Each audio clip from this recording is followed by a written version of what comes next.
નમસ્કાર વિદ્યાર્થી મિત્રો, ધોરણ 12 કોમર્સ વિષય નામાના મૂળ તત્વો ચેપ્ટર નંબર 6. આજે આપણે દાખલા નંબર 9 ગણવાની છે.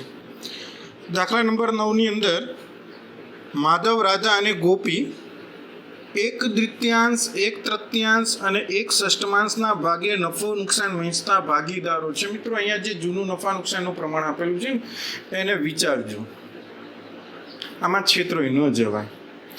હંમેશા કોઈ પણ પ્રમાણ ક્યારે બને? જ્યારે બધાના છેદ સરખા હોય ત્યારે. જ્યારે અહીંયા તમે જોશો ને તો 1/3, 1/3, 1/6 છે. અંશ સરખા છે, છેદ નહીં.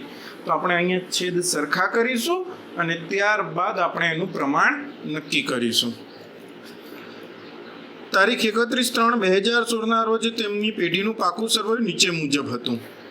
પાકું સર્વે તમને આપેલું છે, જેમાં મૂડી ખાતા માધવ, રાધા અને ગોપી. લેણદારો આપેલા છે: કામદાર વળતર અનામત, કર્મચારી પ્રોવિડન્ટ ફંડ, રોકાણ વધઘટ ભંડોળ. રોકડ અને બેંક શિલ્લક આપેલી છે. દેવાદારો જૂની ગાલખાદ અનામત, સ્ટોક, રોકાણો, એના બજાર કિંમત અને ચોપડે કિંમત બંને છે. પેટન્ટ્સ, મકાન. જાહેરાત ઝુંબેશ ખર્ચ, આને આપણે અવાસ્તવિક મિલકત તરીકે ઓળખીએ છીએ. રાધા તારીખ 1/4/2016 ભાગીદાર તરીકે નિવૃત્ત થઈ. કોણ નિવૃત્ત થાય છે ખાસ જોવું. ભાગીદારો વચ્ચે નક્કી કરવામાં આવ્યું કે પેટન્ટ્સની કિંમત 20% ઘટાડવી. પેટન્ટ્સ આગળ ટીક કરીશું.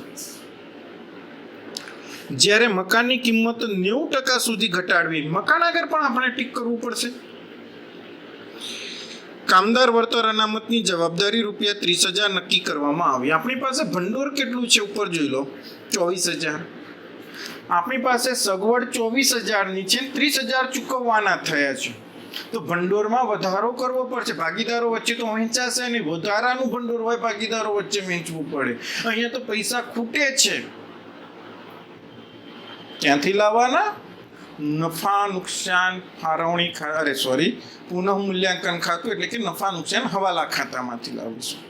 કેટલા રૂપિયા ખૂટે છે આપણને? તો 24,000 ભંડોળ છે, 30,000 ચૂકવવાના થયા છે, 6,000 ખૂટે છે. એટલે આપણને જે કામદાર વળતર અનામત આપ્યું એની આગળ ટીક કરો. ભાગીદારો વચ્ચે વહેંચવાનું નથી. દેવાદારો પર ગાલખાદ અનામત 5%થી વધારવી. અત્યારે હાલ જે જૂની છે એમાં વધારો કરવાનો છે, પણ કેટલો? તો દેવાદારોના 5% કરીને જે રકમ આવે એટલો વધારો કરવાનો છે. દેવાદારો આગળ ટીક કરીશું. રાધાને પાઘડી પેટે ₹40,000 ચૂકવવા. પેઢીની કુલ પાઘડી નથી, રાધાને કેટલા ચૂકવવાના છે સ્પષ્ટ આપી દીધું છે. આપણે શોધવાની જરૂર નથી. અત્યાર સુધી જે દાખલા ગણ્યા એમાં શું કર્યું? પેઢીની કુલ પાઘડી આપતા, એમાંથી રાધાના ભાગની પાઘડી શોધતા, એટલે કે નિવૃત્ત થતા ભાગીદારના ભાગની પાઘડી શોધતા, અને પછી એની ચૂકવણીની આપણે આમ નોંધ લખતા. અહીંયા સ્પષ્ટ આપણને કહી દીધું છે કે રાધાને પાઘડી પેટે ₹40,000 ચૂકવવાના છે. અગાઉના વર્ષે માંડી વારેલ ગાલખાદના ₹3,000માંથી ₹500 મળ્યા. ગાલખાદ પરત આવી.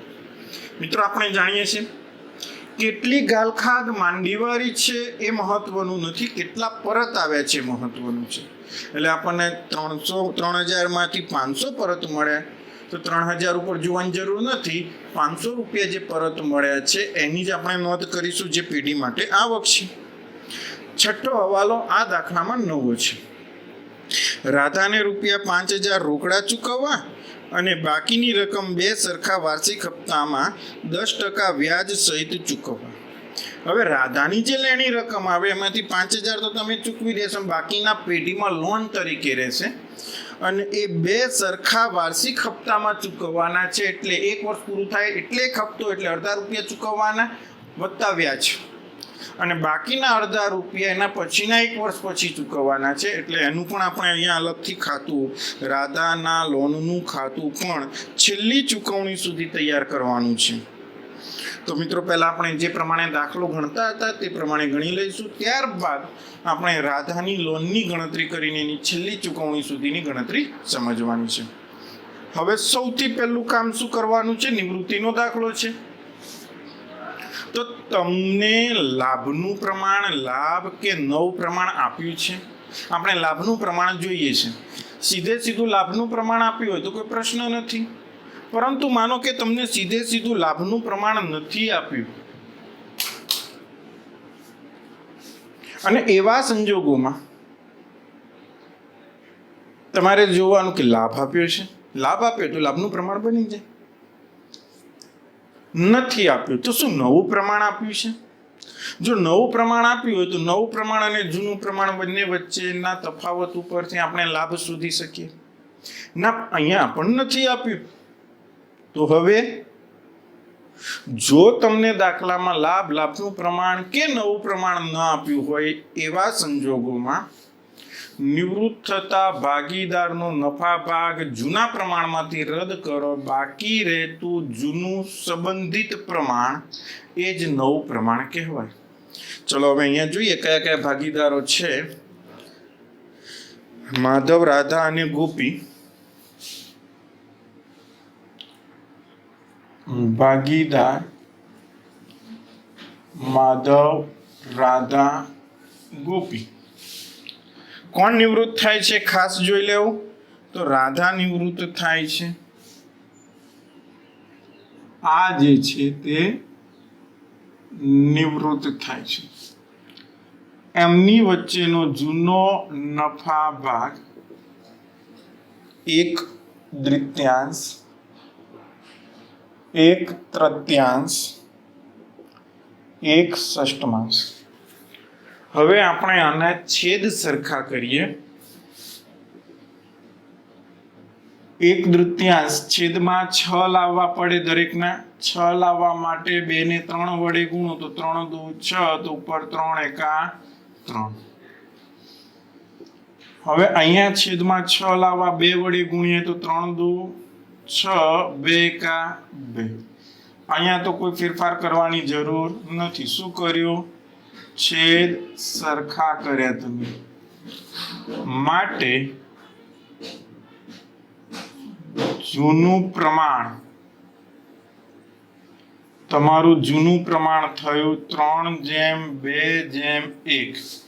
એમાંથી આ નિવૃત્ત થાય છે એટલે એનો નફા ભાગ દૂર કરો, બાકી વધતું સંબંધિત જૂનું પ્રમાણ એ જ તમારું નવું પ્રમાણ કહેવાય, 3/1 અને એ જ તમારું લાભનું પ્રમાણ પણ કહેવાય, 3/1. હવે પાઘડીની ગણતરી કરીશું. અહીંયા તમને નિવૃત્ત ભાગીદાર R ના ભાગની પાઘડી આપી દીધી છે, ₹40,000. એને પાઘડી પેટે આપણે 40,000 ચૂકવવાના છે. આપણે આમનો તો ખબર જ છે શું આવે. યસ, લાભ કરતા ભાગીદારના મૂડી ખાતા ઉધાર કરો, મૂડી કે ચાલુ ખાતા જે આપ્યું હોય તે, અને ત્યાગ કરતા ભાગીદારના મૂડી કે ચાલુ ખાતા જમા કરો. અહીંયા માધવ અને ગોપીને લાભ થાય છે તો એમના મૂડી ખાતા ઉધાર થશે, જ્યારે રાધા નિવૃત્ત થાય છે, ત્યાગ કરે છે તો એનું મૂડી ખાતું જમા થશે. તો હવે આની આમનોંધ આપણે લખવી છે. તો આમનોંધમાં આવશે ભાગીદાર એમના મૂડી ખાતે ઉધાર, માધવના મૂડી ખાતે, ભાગીદાર ગોપીના મૂડી ખાતે ઉધાર, તે ભાગીદાર રાધાના મૂડી ખાતે. 40,000 આપવાના છે, 3/1 પ્રમાણ છે એટલે 30,000 માધવની મૂડીમાંથી, 10,000 ગોપીની મૂડીમાંથી, ટોટલ 40,000 રાધાને મળશે. બીજી કોઈ ગણતરી કરવાની મિત્રો કોઈ જરૂર નથી. ફટાફટ તમે આટલું લખી લેશો. હવે આપણે દાખલાની શરૂઆત કરવી છે.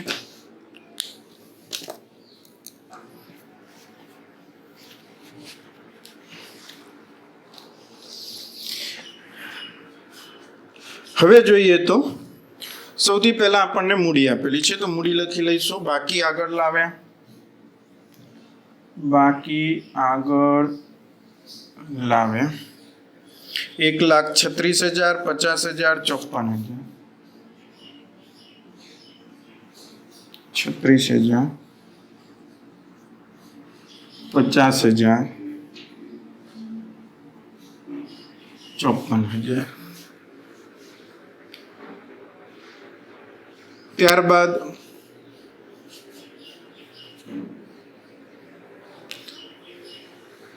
લેણદારો આપેલા છે 50,000. લેણદારો પાકા સરવૈયામાં રહેશે. સૌથી પહેલા આપણે મૂડી, માધવ અને ગોપીની જે આવે તે. ત્યારબાદ લેણદારો ઉપર કોઈ જ હવાલો નથી એટલે એમના 50,000 બહારની બાજુએ આપણે લખી દઈશું. કામદાર વળતર અનામત ભાગીદારો વચ્ચે આપણે નથી વેચવાનું, રાખવું પડશે કારણ કે દેવું ચૂકવવાનું થયું છે 30,000 રૂપિયા. એટલા માટે પાકા સરવૈયામાં કામદાર વળતર અનામત 24,000 છે તો 24,000.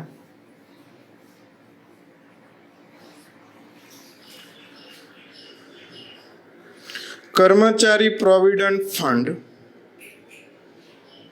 દેવું છે પાકા સરવૈયામાં. કર્મચારી પ્રોવિડન્ટ ફંડ 15,000. રોકાણ વધઘટ ભંડોળ. હવે મિત્રો રોકાણોમાં કોઈ વધઘટ થઈ હોય તો આપણે આ ભંડોળનો ઉપયોગ કરવો પડે. હવે અહીંયા રોકાણોની બે કિંમત આપેલી છે 58,000 અને 64,000. 58,000 ચોપડે કિંમત છે, 64,000 બજાર કિંમત છે. એક વસ્તુ યાદ રાખો કે પુનઃમૂલ્યાંકનનો મતલબ જ એ થાય છે કે બજારમાં અત્યારે હાલ જે મિલકતની કિંમત ઉપજી શકે એવી હોય એ ચોપડે લાવવી. તો આપણે રોકાણો 58,000 ના 64,000 થશે, ફાયદો થશે તો આ ભંડોળની કોઈ જરૂર નથી. તો ભાગીદારો વચ્ચે આપણે એને વેચી દેવું છે. હવે ભાગીદારો વચ્ચે તમારે આને વેચવું છે તો એનું જૂનું પ્રમાણ તમારે દાખલામાં તમે અત્યારે હાલ ગણ્યું જ છે. જૂના પ્રમાણ મુજબ 3:2:1 એ તમારું જૂનું પ્રમાણ છે. રોકાણ વધઘટ ભંડોળ ભાગીદારો વચ્ચે વેચો. 12,000 ને 6,000, 4,000, 2,000, 6, 4, 2. આ આપણું જૂનું પ્રમાણ છે 3:2:1 છેદ સરખા કર્યા બાદનું.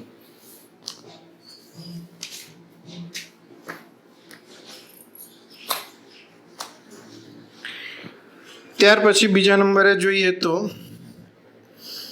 બીજી બાજુ મિલકત લેણા બાજુ રોકડ અને બેંક 12,000 બાકી આગળ લાવ્યા.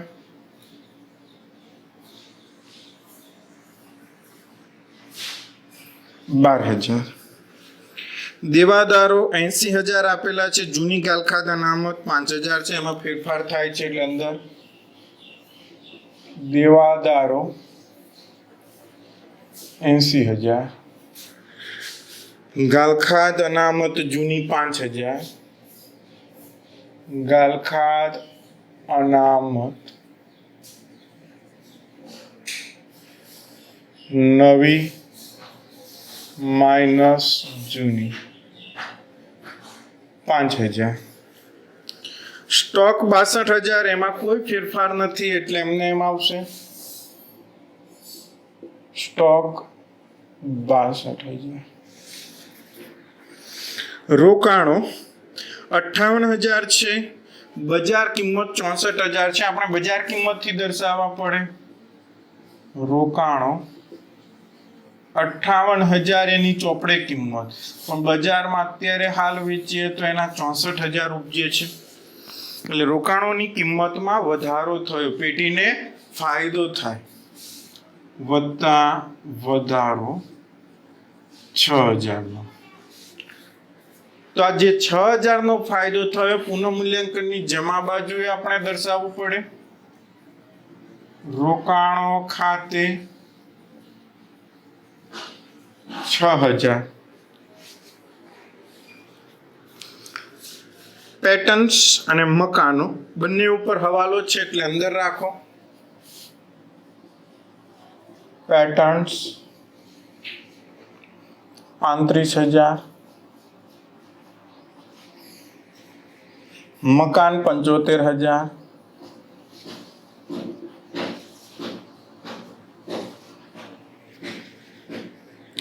જાહેરાત ઝુંબેશ ખર્ચ માંડી વારવું પડે એટલા માટે મૂડી ખાતાની ઉધાર બાજુ જાહેરાત ઝુંબેશ ખર્ચ 24,000 છે. 3:2:1 પ્રમાણમાં માંડી વારીએ તો 4 3 12,000, 4 2 8,000, 4,000.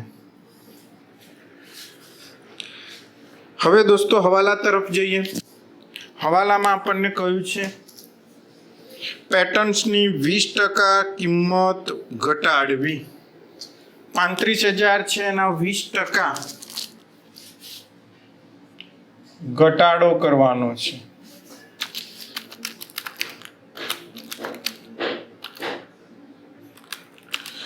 $35,000 20% 7,000 ઘટાડવાના છે. 28,000. હવે પેટર્ન્સ એ મિલકત છે, મિલકતની કિંમતમાં ઘટાડો થાય, પેઢીને નુકસાન થાય. પેટર્ન ખાતે 7,000.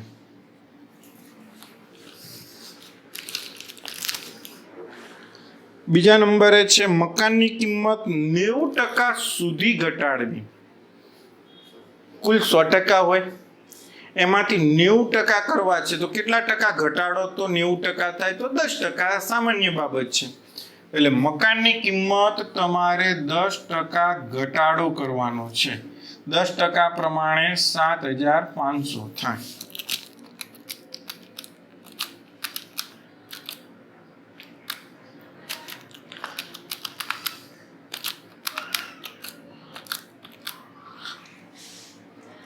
$67,500. પેઢીને નુકસાન છે એટલે ઉધાર બાજુ મકાન ખાતે 7,500.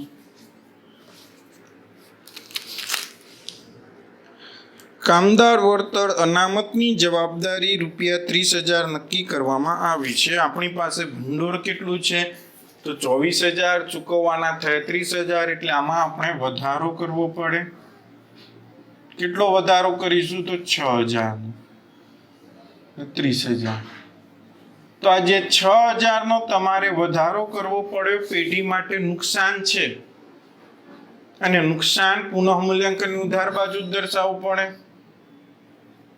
કામદાર વળતર અનામત 6,000.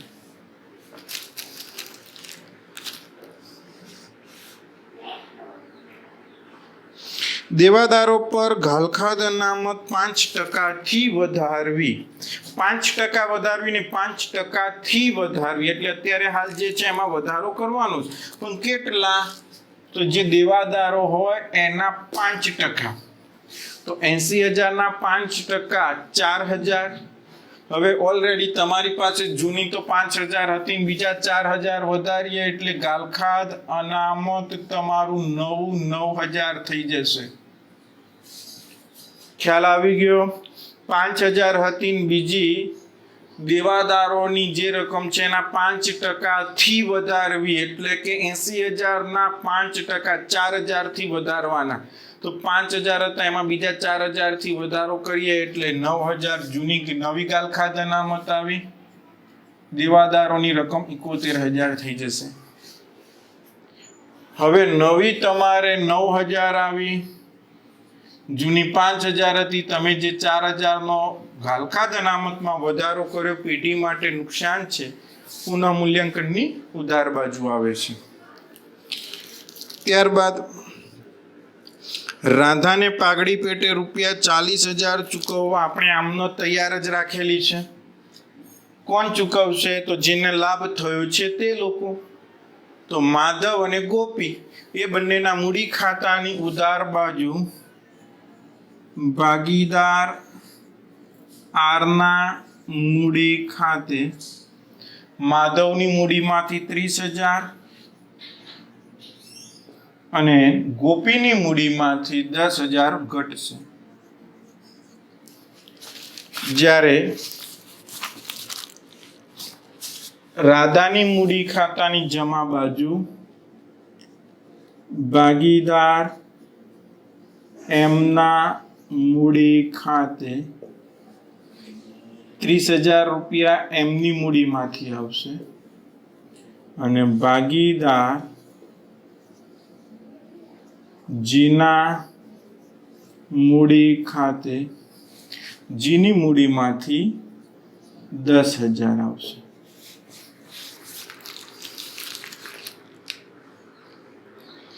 અગાઉ માંડી વાળેલ ગાલખાદના રૂપિયા 3,000 માંથી રૂપિયા 500 મળે એટલે કે ગાલખાદ પરત આવી, પેઢીને ફાયદો થયો. ફાયદો થાય તો પુનઃ મૂલ્યાંકનની જમા બાજુ ગાલખાદ પરત ખાતે 500 રૂપિયા. હવે આની બીજી અસર તમારે ક્યાં આપવાની? પાકા સરવૈયામાં તો અપાય જ નહીં. તમને ગાલખાદ પરત મળી છે, જે ગાલખાદ પરત આવી કાં તમને રોકડા મળ્યા છે કાં ચેક મળ્યો હશે, એટલે રોકડ કે બેંક ખાતાની ઉધાર બાજુ ગાલખાદ પરત ખાતે 500 રૂપિયા. ત્યારબાદ આપણને કહ્યું છે રાધાને રૂપિયા 5,000 રોકડા ચૂકવવા અને બાકીની રકમ જે રહેશે એને 2 સરખા વાર્ષિક હપ્તામાં ચૂકવવી. એટલે કે અત્યારે તો લોન તરીકે રાખવી પડશે. 1 વર્ષ પૂરું થાય પછી એને અડધી રકમ અને એના પછી 1 વર્ષ પૂરું થાય ત્યારે એને અડધી રકમ ચૂકવવાની છે. તો અત્યારે હાલ તમારે રાધાને 5,000 રૂપિયા રોકડા ચૂકવવાના છે. એટલે રાધાના મૂડી ખાતાની ઉધાર બાજુ રોકડ કે બેંક ખાતે 5,000 અને બીજી અસર રોકડ કે બેંક ખાતાની જમા બાજુ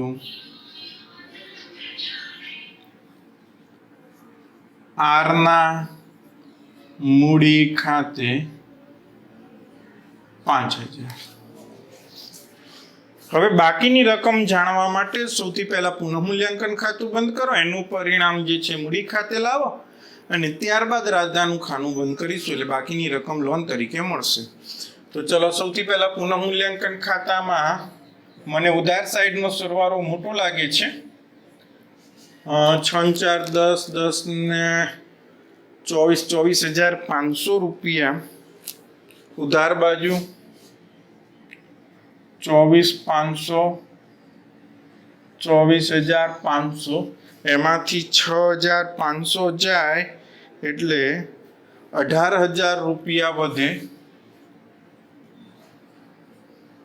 આને કહેવાય ખોટ. પુનઃમૂલ્યાંકન ખાતાની ખોટ, કારણ કે ઉધાર બાકી છે અને ખોટ મૂડી ખાતે લઈ જઈશું.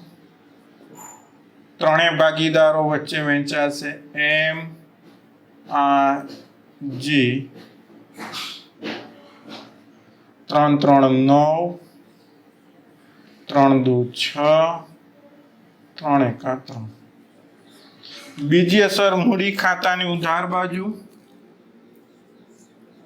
પુનઃ મૂલ્યાંકન ખાતે 9,000 6,000 3,000. હવે આપણે સૌથી પહેલા રાધાનું જે મૂડી ખાતું છે એને બંધ કરવાનું છે.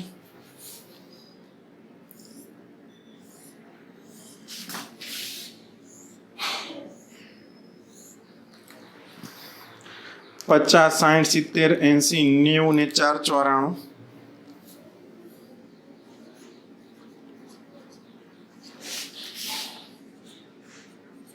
ચેક કરી લેશો દોસ્તો. એમાંથી 6 6 5 11 ને 19,000 જાય.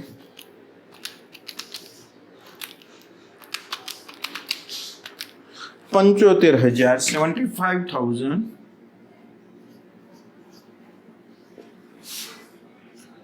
આરની લોન ખાતે. પાકા સરવૈયામાં લોન અત્યારે દેવા તરીકે દર્શાવીશું. આરની લોન ખાતે ભાગીદાર શબ્દ હવે ન આપી શકાય કારણ કે નિવૃત્ત થઈ ગયો. એને હજુ આપણે 75,000 રૂપિયા ચૂકવવાના છે. 5,000 ચૂકવી દીધા છે, બાકી 75,000 રૂપિયા હજુ ચૂકવવાના બાકી છે. એ આપણે સરખા 2 વાર્ષિક હપ્તામાં ચૂકવવાનું છે. પછી આપણે ગણતરી કરીએ જ છે. હવે બાકીના ભાગીદારોનું તો 1,36,36 ને 1,42,000 1,42,000 માંથી 32 ને 41,000 રૂપિયા જાય. 1,42,000 માઇનસ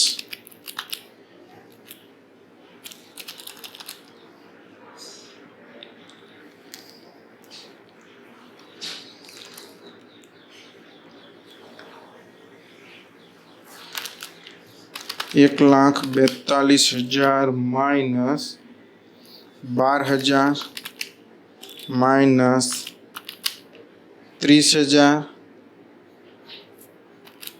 માઇનસ 9,000 91,000.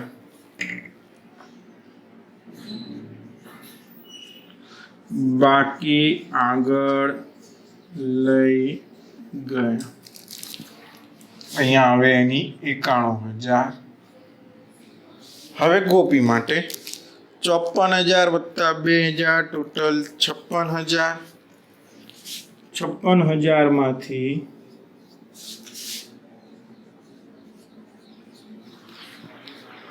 15,17,000 જાય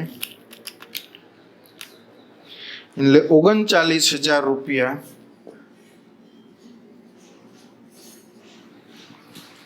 અહીંયા હવે 39,000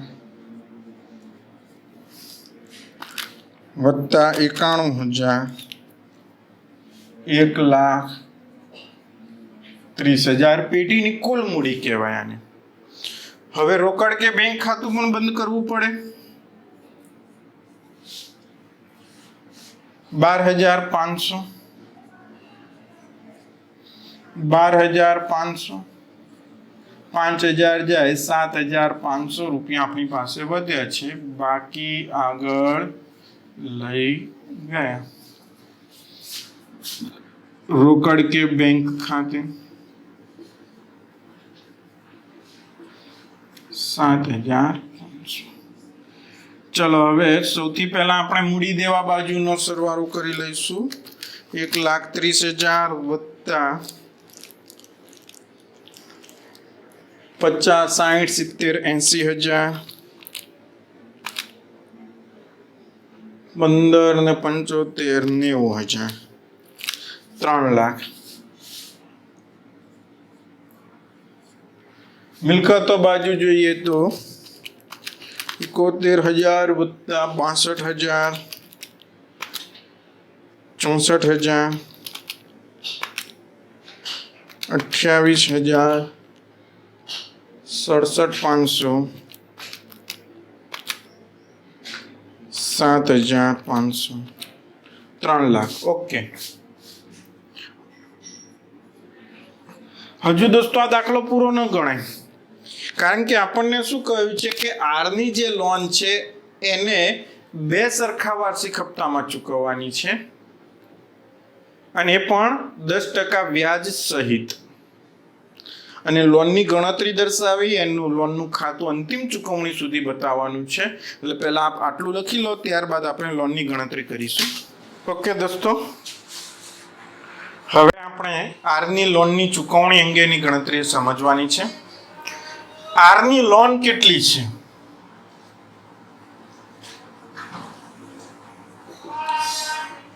75,000 રૂપિયા. એને 2 સરખા વાર્ષિક હપ્તામાં ચૂકવવાના છે. પ્રથમ વર્ષના અંતે એને અડધી રકમ ચૂકવવાની છે અને બાકીની અડધી રકમ બીજા વર્ષના અંતે ચૂકવવાની છે.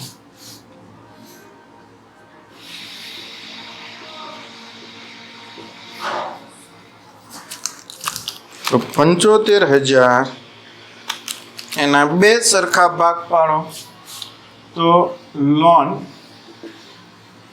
37,500 પહેલા વર્ષે અને બીજા વર્ષે પણ લોન તરીકે 37,500 ચૂકવીશું. હવે પહેલા વર્ષના અંતે આપણે વ્યાજ કઈ રકમ ઉપર ચૂકવવાશે?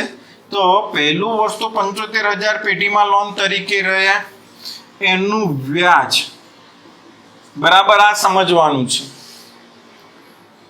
તમારું પેઢીની અંદર લોન તરીકે પહેલા વર્ષે 75,000 હતા, હજુ 1 રૂપિયો તમે પરત આપ્યો નથી, એટલે આખું વર્ષ કઈ તારીખે તમારે આ લોન હતી? તો 1/4/2016 ના રોજ પેઢીમાં આ લોન હતી.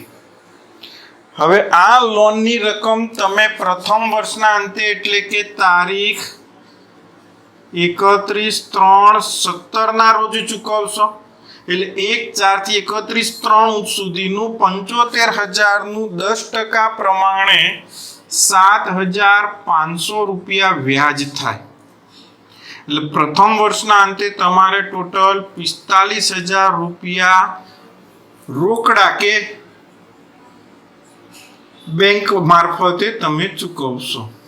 તો પહેલા વર્ષની આપણે આ ગણતરી કરીએ તો પહેલા વર્ષે 1/4/16 બાકી આગળ લાવે. લોન એ પેઢીનું દેવું છે, દેવું હંમેશા જમા બાકી દર્શાવે, જમા બાજુ 75,000. હવે લોનનું વ્યાજ હંમેશા લોનની રકમમાં ઉમેરાઈ જાય, એટલે વર્ષના અંતે 75,000 ઉપર વ્યાજ ગણાયું. 31/3/17 વ્યાજ ખાતે 75,000 ગુણ્યા 10% 7,500. હવે પ્રથમ વર્ષના અંતે તમે કેટલા રૂપિયા ચૂકવવાના? 45,000. 37,500 લોનની રકમ અડધી વત્તા એનું વ્યાજ. લોનનું 75,000 નું 10% પ્રમાણે 7,500. ટોટલ 45,000 રૂપિયા રોકડ જાય તો જમા, એટલે રોકડ ખાતામાં જમા થાય પણ લોન ખાતામાં ઉધાર કરવું પડે. 31/3/17 રોકડ કે બેંક ખાતે 37,500 રૂપિયા લોનના વત્તા 7,500 વ્યાજ, ટોટલી તમે 45,000 રૂપિયા ચૂકવી આપ્યા. પહેલું વર્ષ પૂર્ણ થયું.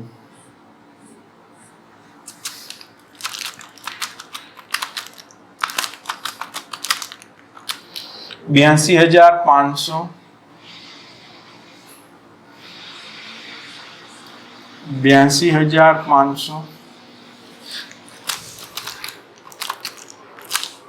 37,500 રૂપિયા બાકી આગળ લઈ ગયા. બીજા દિવસે 1/4/17 બાકી આગળ લાવ્યા. તમારી લોન છે હવે 37,500 રૂપિયા. અડધી ચૂકવાઈ ગઈ, અડધા બાકી છે. આ કઈ તારીખ? તો તારીખ 1/4/17 ના રોજ બાકી છે. હવે આ ચૂકવાશે ક્યારે? તો બીજા વર્ષના અંતે એટલે 31/3/18 ના દિવસે ચૂકવાશે.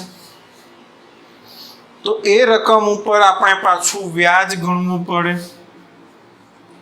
હવે આટલી રકમ જ દેવા તરીકે છે એટલે આના 10% 3,750 41,250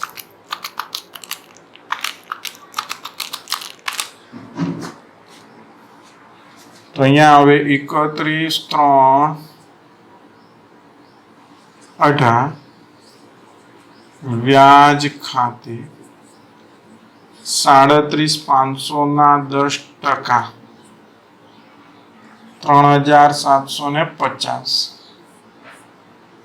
41,250 41,250 તમે ચૂકવણી કરશો 31,3,18 રોકડ કે બેંક ખાતે